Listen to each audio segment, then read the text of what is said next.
Hi guys, Чингүн байна. Ингээд бичлэг Hi guys, Чингүн байна. Ингээд бичлэг эхлэхийн өмнө та бүхэнд нэг зүйл тайлбарлаад өгье гэж бодлоо. Энэ Чингүниverse гэдэг channel маань одоо channel-ийн маань нэр маань Чингүний Universe буюу одоо миний ертөнц гэсэн үг. Тийм болохоор би яг өөрийнхөө ертөнцид болдог, өөртөө таалагддаг тийм зүйлээ ер нь энэ YouTube channel-д оруулна гэсэн үг. Тэгээд та нарт нэг ийм найзууд байдаг нөгөө нэг өөрийнхөө дуртай юм уу шинэ мэдсэн юм ингээд нэгэндээ ярьж өгөхгүй дандаа чи энийг сонсноо гэдэг. Тэнгүүт би яг нэг тийм төрлийн юм баггүй юу? Тэгээд найзуудаа дандаа ийм үзсэн кино болон шинэ мэдсэн юмнуудаа ингээд ярьж өгөхийг хүсдэг. Кино үзэх дуртай. Тэгээд энэ киног бүр заавалчгүй үзээрэй юм уу, үзсэн үү гэж хүмүүсээс асуудаг тэр ганц кино маань энэ Peaky Blinders гэдэг кино байхгүй юу. Тэгээд энийг би ч нэрээ YouTube channel-тэй штэ гэж бодоод энэ чинь яриад оруулахар шийдлээ. Өөр надад таалагддаг миний дуртай зөндөө кинонууд цаашдаа хэрвээ би ингээд яриад өгчий гэж бодох юм бол эсвэл та нарт таалагдах юм бол үргэлжлүүлээд оруулах бах. Тийм болохоор бүгдээрээ лайк болон subscribe дараад бичлэгэнд оръё.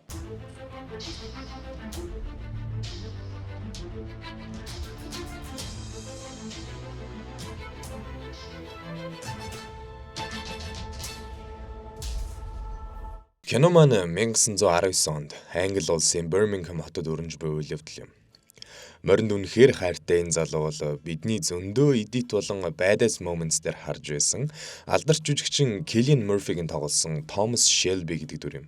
Тэрээр энэ хятад хувь тавиланг зөгөндөг охиноор Monaco Boy гэх нэртэй өөрийнхөө морийг нэгдэгэд уралдах морины уралдаанд төрүүлүүлэхээр олонний нүдэн дээр шившлэг хийлгээд уралдаан болох цагийг хэлснэ. Та нар өөрсдөө мөнгө тавиарай. Цаашаа харин битгий хүн амтнд яриарай гэж хэлээд яваадаг. Ерөнхийдөө Shelby гэдэг нэрээр агуулсан бол эндээ чи дархан цаазтай л гэсэн үг. Тэр тусмаа Thomas Shelby бол гэр бүлийнхэн дундаа хамгийн овжин ухаалаг нэг юм. За та бүхний харж байгаагаар цагдаа нар хүртэл ноён Shelby гэд мэдчилж байна. За энэ пабыг ер нь сайн ажиглаад авах хэрэгтэй. Учир нь энэ паб Shelby гэр бүлийн бүрэн хамгаалтанд байдаг газруудын нэг. Манай Shelby гэр бүл ч гэсэн ийшээ орж ирээд хаяа уунга ажиллаа ярилцдаг байна. За одоо бүгдээрээ киноныхоо бусад дүрүүтэй танилцж эхэлнэ. Энэ бол John Shelby. Thomas яг доод талын төрсөн дүүн. Хөрхи ихнэр нь нас бараад 4 хүүхдийнхээ өрх толгоос аав. Thomas дээр ирээд Monaco Boy дээр хүмүүс маш их мөнгө тавьчихжээ гэд баярлаад ирдэг. Учир нь эднэрийн ажилладаг бизнес нь морин тойруулгын мөрийг тавьдаг газрыг нь эзэмшдэг байна. Харин энэ залуу бол Arthur Shelby буюу хамгийн том ах нь. Тэрээр нэлээд ууртайгаар манай Thomas Shelby-г өрөөнд яг одоо ороод ир гэж хэлдэг. Тэгээ жаахан загнах гэж үзнэ. Чи чинь галзуурц юм уу хайшин? Яагаад хүмүүс гинт манай морин дээр ийм их мөнгө тавиад байгаа юм? Чи арай Billy Kimber-с мөнгө унгах гэж үзээд байгаа юм уу? Billy Kimber чи хойноо орог бүхэл бүтэн айрамтай инээ дэрэ гэл. Тэгсэн манай Thomas тоосон шинжгүй. Хүмүүс Monaco Boy дээр мөнгө тавиг. Тэгэд 1-2 удаа аваад 3 дахь дээр нь бүр их мөнгө тавиулаад тэрэн дээрээ албаар хожигдуулаад нэлээд их мөнгө авна гэд хэлэхэд Артур. За наадах чинь яах вэ? Бүр баларсан юм болоод байгаа. Орой би гэр бүлийн хурал зарлаж байгаа. Бүгд ирнэ. Чи ч гэсэн ирээрэй гэхэд манай Томс тоогчгүй хаалгыг хаагаад яваадаг. За үйл явдал үргэлжлээд Фредди Торн гэх энэ хувьсгалч залуутай бид бүгдийг танилцуулнаа. Дэрбэр манай хот улам л бүтэхгүй болоод байна. Энийг бүгдээрээ бослохоор шийднэ гэж хөөхөн хүмүүс цуглуулсан. Огшоогоод байж байгаа дүр зураг хальт харагдана. Тэгэд Томс тэр хоёрын бааранд уулзж байгаа хэсгээс үргэлжлэнэ. Энэ хоёр маань хамт Франц руу дайнд явж исэн юм билээ. Тэгэд он жавууч гэсэн Фреддигийн хувьсгал гэд яваад байгаад нь Томас жоохон дургүй байдаг болохоор харилцаа нь одоо тийм сайн биш. За энэ хоёр маань хоорондоо яриа эхлүүлэх гээд байжсэн чинь гаднаас гинт нэг залуу хаалга цөм өшгөлж орж ирсэн. Мань идэг аллаа. Тэд нэр яг одоо аллаа гэд орилж хашгираад хамаг юм ивдэлж авч идээд баллнаа. Тэгсэн яг үндэ энэ хоёртой маань хамт Францад албааж байсан анд нь байх өгөөд дайны травматай юм байлээ л дөөрхий. Тэгэд бүгдээрээ киноны маань бас нэгэн чамийн эсгүүдийн нэг болох гэр бүлийн хурал руу шилжнэ. Энд бүгдээрээ энэ гэр бүлийн хоёрхан эмэгтэй гишүүн болох Багдуу Ada Shelby, авга эгч Polly Gray нартай уулзна. Авга эгч Paul бол амьдралын ухаантай залжин бүсгүй. Энэ хурлыг ерөнхийдөө Артур ахлах болно. За би нэг хэцүү мэдээ хэлье. Цаан чин Лондонгоос ахлах мөрдөгч ирж байгаа юм байна. Яагаад гэдгийг нь мэдэхгүй байна л да. Гэхдээ нэлээд том хэрэг гарсан болол тэгсэн баг. Гэсэн чинь манай Томас бас гайхах чинь хүү зогсож байна. Авгагч бол үүнийг нь ажигласан бололтой. Томасын амийг асуугаастай. Та гурыг цэрэгт явсан ойгоор энэ бизнес хэцүү байсан. Ирсэн ч гэсэн энэ хэвээрээ. Юу өөрчлөгдөв гэсэн чинь Томас бид гурав буцаад ирсэн гэж хэлээд өөр олигтой яриадах юм байхгүй бол явлаа гэд яваад. За энэ хойгоор нөгөө том ахлах мөрдөгч манай хотод ирсэн. Ёстой хууль, дүрм, эмх, цэгц, замбраа гэдэг юм нэгчрхэг алга гэдгийг гудамд хараад бүх цагдаа нарыг цуглуулж байгаад лекц уншнаа. Танаа энэ хотод бүтэж байгаа юм нэг ч алга. Ийм нөхцөл байдалтай үежиж өөрсдөө цагдаа гэхүү та нар гахаануудаа гэж загинж өгнө. Тэгснэ ардаасаа энэ хүмүүс бол та нартай хамтарч ажиллах жинхэнэ эр хүмүүс гэд өөрийнхөө хүмүүсийг гаргаж ирээд одооноос ажилдаа орно. Энэ эрт сарвч бүлэглэл гэж хаашаа арсан юмнууд гэдэг ингээд кадр шилжинэ. Христийн сүм давга эгч Пол Томасыг дуудаж авчраа суулгацсан. Энд хоёулангаас нөр бурхан л хамт байна. Одоо үнэнөөч. Яагаад Лондонгоос наашаа мөрдөгч ирснийг энийг жийл мэдчих хэвээр. Гисний дараа бүгдээрээ үнэн мөннийг Томасын амнаас олж сонсон. Томи өөрийнхөө хүмүүсийг явуулаад Лондонгийн усан онгоцны буудлаас цоошин 4 мотоцикл тээвэрлэгдэж байгаа юм байна. Тэр дөрвийг хусаад ирээ гэд явуулсан чинь Томигийн хүмүүс замдаа хэдэн шил юм хувааж уугаад согтуудаа буруу хайрцаг авчаад ирснийг нь харсан чинь Английн арми маш үнэтэй автомат буу гар бөмбөг хэдэн зуун гар буу аваад ирсэн болж таарч байгаа. За үүнийг нь мэдсэн Winston Churchill Лондонгоос хүн томилж явуулсан юм байлээ л дээ. Тэр нь манай ахлах мөрдөгч. За авга ихч үүнийг нь сонсоод чи одоо юу хийчвдэ гэж бодоод бошуухан буцаагаад өгөхийг шаардна. Тэгснэ Томас тандан Томи чиний дотор ээж нь чинь цэвэр саруул ухаан аав нь чинь залжин зан хоёулаа тэрсэлдээд байна. Гэхдээ би ээж нь чинь зан дийлээсэ гэж хүсэж ин гэд тэр хоёрын яриа дууснаа. За энэ үеэр бааранд ажилд орохоор нилээн үзэсгэлэнтэй бүсгүй ороод ирдэг. Тэгсэн чинь баарных нь эзэн ийм хөөрхөн охин бааранд ажилд авахгүй. Айгуул шалж угаа чадахгүй хэртэй усанд хүрч чадаад гэсэн чинь бараг би шавар шавхаа угаан хүсвэл бартендер хийн дуулал дуулчин ямар ч байсан чадна гэд ажилд орооддаг. Тэгсэн яг энэ үйл явдалтай зэрэгцээд мангар урт очертой киноны цуваг Артур хоёр охин дагуулсан хээвнийг хажуугаар налхаад яваад орчихно. Угаасаа Артур Шэлби болохоор хинч юу ч хэл зүрхлэхгүй. Тэгснэ ороод хамгийн гоё суудал дээр нь сууснаа. За Шэлби гэр бүлийн хүнтэй явахгүй юу? Одоо кино эхлэхээс өмнө гурал нэг юм амжуулнаа. Гэсэн чинь хойд талын хоёр цагдаа ч гэсэн яг үндэ тийм бодолтой яваад явчихна. Тэгээд нөгөө алдарт ахлахтай бүгдээр уулзах бөгөөд манай Артурыг жинхэнэ тамалнаа. Зевсэг хаана вэ? Чи ч нөгөө алдарт Peaky Blinders-ийнхаа ахлагч нь үсттэй. Мөн гудамжны хулгайнууд та нар шиг юмнуудтай би зөндөө ажиллаж илаа. Алив хурдан хэл гэд хурууг нь хугална. Тэгээ Артур хөөрхий юу ч мэдэхгүй болохоор би мэдэхгүй гэл гүрийгээд байдаг. Тэгсэн чинь ахлах за энэ үний яриад тах шүү. Тэгвэл хамтарч ажиллах удаа гэж аавна. За дайны хажуугаар дажин гихчээр охин дүү Эйдан Томасын онжо Фредитэй амаргийн учир ургуулсан ядж хахад. Чи манай ахнараас айдгүй болохоор би чамд хайртай инээ тэрэгэл юу яагаал. За тэгээд Артур Шэлбиг нөгөө ахлагч нь зевсэг хайж ирээд ийм болгочлоо гэсэн гэр бүлийнх нь уулзсан эмчлээ сууж идэг. Тэгсэн Артур биднийг нүд чихэ болох уу гинэ. Тэгэхэр нь би гэр бүлийн хурал хийгээд тэгж шийдэ хэлийгээд хэлчлээ гэж сууж идэг. Томас тэндээс гарч яваад нөгөө баарнаасаа ганц юм аваад уучаа гэж бодсон юм уу? Юм авах гээд оцсон чинь гэрээс зогсож идэг. Томи надад нэг виски гэсэн чинь эзэн нь хойноос нь нөгөө наад хүн чи юу ч хэлсэн үнэгүй шүү. Зүгээр аваачаал үг. Олог битгий солиорой гэж хэлнэ. Томас вискигээ аваад мөнгө өгсөн чинь Грейс үнэгүй аваа. Томи харж ирсэн аа. Чи бие үнэлэгч юм уу? Иймэрхүү газар чам шиг хөөрхөн охин ажилддаг шүү дээ. Яадаг би каплайн вэ энэ ч одоо. За ингээд Грейс шокроод үлднэ.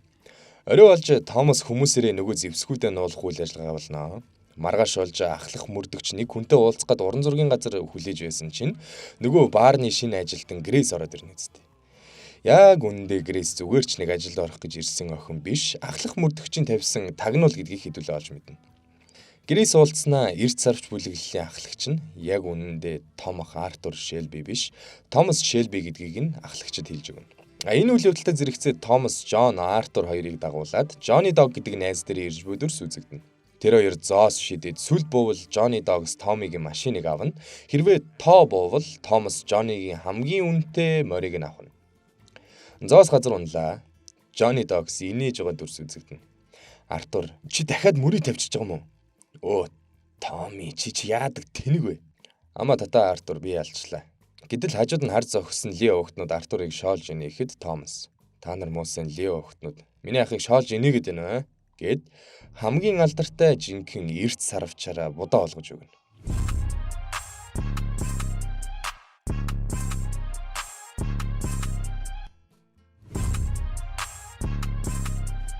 За кино маань үргэлжлээд нөгөө ийм мэдээ сонсцсон ахлах мөрдөгч маань зүгээр суухгүй мэдээж.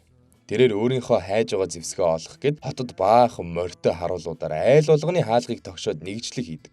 Тэгж явах зураа нөгөө коммунист тэмцэгч буюу Фредийг бас хайдаг байна. Өглөө ниймийн болсныг манайхан мэдээд бүгд цугулсан байж ах бөгөөд энэ нөхрийг одоо юу яах вэ гэд ярилцаа сууж байна. Тэгсэн Томасын толгойд нэг юм орж ирсэн үү яасан. Авга эгч Полтой юм яриад үлдэнэ.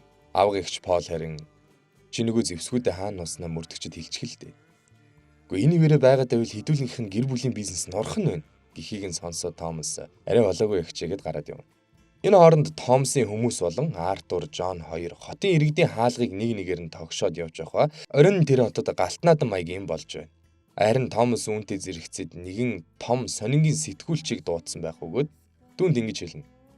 Аль энэ үйл явдлын зургийн дараад Лондонгоос явуулсан мөрдөгч өнөөдөр бүх ард иргэдийн гэрийг нэгжээд хотыг амар тайван бус байлгаад байгаа болохоор хааныхаа зургийг шатааж ийн гэд мэдээ бичгээд мөнгө. Маргааш энэ нийдэл сонинд гарсан байх ба нөгөө мэдээг нь ноён Winston Churchill уншсан байх бөгөөд мөрдөгч рүү залгана. Чи юм одоо юу н өөрийгөө хэн гэж бодоод байгаа юм бэ? Би чамайг нуухыг нь ав гэд явуулсан болохоос нүдийн сохлоод иргэсэн үү? Наад асуудлаа хурдхан шиг шийд. Хаанд хүрэхээс өмнө наагур нь бусдыг нь би зохицуулна гэд уцаа таслана. Мөрдөгч бүр тилт. Энэ асуудлыг тэр Томми л хийсэн байх ёстой гэж бодоод уулзалт товлоно. Энэ үеэр Эйда кино үзээ сууж явахаа Томас Эйдаг жирэмсэн болсныг нь авга эгч Полоос олж сонсоод кино театрын хаалгаар нь ороод ир. Тэгснэ Эйдагийн хажууд ирээд тэр залуугийн чинь нэр хийн? Эйда. Ромео. Томас шууд гарч явснаа киног нь унтрааж орж ирээд үзчихсэн бүх хүмүүсийг нэг орилоод гаргачихна. Тэгснэ надад нэрийг нь хэлээд. Эйда. Хараал идсэн Фредди Торн. Тийм ээ. Багын чинь найз Францд хамт байлдаж байхад таны амийг аварсан хүн. Одоо очиод алаач. Алчихгүй юу юу? Томс үүнийг сонсоод шууд гараад яв. Эйда. Хөөе би ч гэсэн Шэлби шүү. Алийг киногоо тавиадах. Гэхдээ энэ хөөе гэдэг үг нь бүр хөөхөө. За одоо нэлийн чухал үйл явдал болох бөгөөд манай Томас Шэлби ахлах мөрдөгчтэй уулзж байна. Ахлах мөрдөгч Томаст нэг цаас өгснө. Манай ажилтан энийг олсон байна. Коммунист тэмцэгчийн нэрнүүд. Дунд нь таны дүү Эйда явж гин. Энийг одоо юу гэж ойлгох вэ? Гэсэн чинь Томас шууд сүрсэн бацаа хийгээд. Хоёулаа хамтарч ажиллая. Би гэр бүлийнхээ бизнесийг тэлэх бодолтой байгаа. Тийм болохоор Билли Кембри уралдаануудыг өөрийнхөөроо зассан. Биллид Лондонгоос гадуурх албан ёсны бүх морины уралдааны зам байдаг. Бас харсан ч хараагүй юм шиг өнгөрдөг зөндөө цагдаа тэрний талд байгаа болохоор тэр үйл явдалд надад тусал гэж хэлнэ. Ахлах харин зөрүүд нь. Надад тэгээд ямар ашигтай. Надад таны хайгаад байгаа юм байгаа. Буунууд. Ямар буу? Би энэ тухайн уралдуулах гэж ирээгүй. Үй за байж л да энэ ч одоо ярилцъя л да. Тэгээ Томас бүх буунууд өөрт нь байгааг хэлээд бүх зүйл дуусны дараа авч болно гэдэг. Гэхдээ цагдааг уруух юм бол бүх буунуудыг коммунист тэмцэгчдийн гарт өгнө гэдгээ бас хэлдэг. Харин сүүлд нь Томас одоо харин энэ нэрний жагсаалтнаас манай охин дүүгийн нэрийг хасаад байл гэж хэлнэ. Гэтэл ахлах мөрдөгч. Бала марцчихж. Фист. Кино үргэлжлээд манай хэд пабныхаа цаад өрөөнд цагдаагийнхаа учрыг бараг олчлоо гэсэн инээлдэл. Зааланд нь харин хүмүүс дуулж хөөрөөл наргиж шингэсэн байж байсан чинь хаалга онголоо. Новш гэж Билли Кембер. Билли орж ирснээ. Энд Шэлби гэдэг нэртэй хүн байна уу? Гэт тааз руу буудна. Би энд Шэлби гэдэг нэртэй хүн байна уу гэж хэлсэн баха. Харин цаанаас нь манай Шэлбигийн ах トゥ ус гарч ирээд Томас тэнд цугласан хүмүүсийг гарч явахыг тушаагаад бүгд ширээнд сууцгаана. Томми та сая Шэлби гэдэг нэртэй хүн асуусан. Таны өмнө гуруулаа байна. Билли. Миний уралдааныг хідэн прэтгэхтэй нөхдүүд янзлаад байна гэж би сонссон л та. Гэхдээ яах вэ гэд байж байсан чинь намайг бүр баллаа хайчлаа. Гэснээс би та гурыг хинтээ яриад байгаа. Хин чин боосно. Артур. Юу би хамгийн хөгшин л дөө. Билли. Харагдчихэв. Чи миний ах руу энийг гэдэг нь. Билли. За одоо хангалттай. Чи хамгийн хөгшин нь, чи хамгийн түргэн нь. Би боссыг нь Томми гэдэг гэж сонссон. Чи юм шиг байна. Ягд гэл чи намайг орж ирснээс хойш дээрээс маань доош хараал идсэн торч шиг харлаа. Би зүгээр л таны юу хүсэж байгааг чинь л мэдмээр байна. Монокомбой гэдэг нэртэй морь төрүүлж байснаа. Өөр дээр нь 3,000 паунд. Энийг Монгол мөнгөөр шилжүүлээд үзсэн чинь одоогийн инфляцтайгаа уялдаад 967 сая төгрөг юм байлээ. За кино руу гараа. Monaco boy гэдэг нэртэй морь төрүүлж байснаа өөр дээр нь 3,000 паундаар бит тавьсан байсан чинь ялагдчихлаа. Гэтэл Томми хоёрын энжин босс. За муу цэган гөлөг минь та нар надтай ингэж ярих болоогүй шүү. Би бол Билли Кимбер. Миний зөвшөөрлгүйгээр миний уралдааныг засна гэдэг бол бурхны шашинд бузар дахиад тэгвэл үхтэл болно шүү. Гэд уурлаад гараад явах гэж байтал Томми ноён Кимбер гэснээ өөрийнх нь нэрийг бичсэн бооны сум өгдөг. За энэ сум нь ямар утгатай вэ гэхлээр Томми нөгөө Ли гэд гэр бүлийнхнийг нүрийг нь зүссэн штэ.